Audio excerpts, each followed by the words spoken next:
রোজা যারা আমরা রাখবো তাদের ব্যাপারে কি পুরস্কার?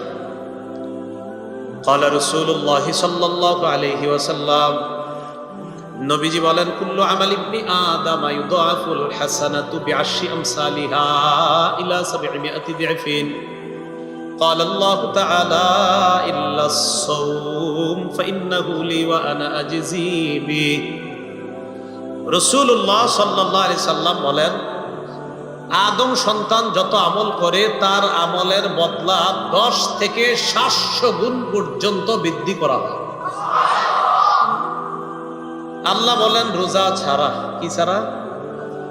মানে রোজার সওয়াব 10 থেকে 700 এমন না, রোজার সওয়াব 10 থেকে 700 এমন না। আমরা আমল করব, তো নবীজি বলেন তোমাদের এই আমল 10 থেকে 700 আল্লাহ চাইলে বাড়াবে, আরো বাড়াইতে পারে।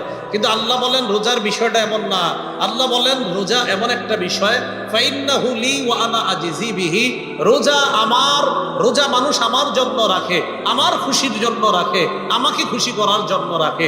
সামনে ইফতার, বান্দা খায় না, ঘরের ভিতরে যদি দরজা লাগিয়ে 1 গ্লাস পানি পান করে খাইতে পারে, বান্দা পান করে না। পানির নিচে ডুব দিয়ে যদি পানি পান করে, বান্দা পারে কিন্তু করে না।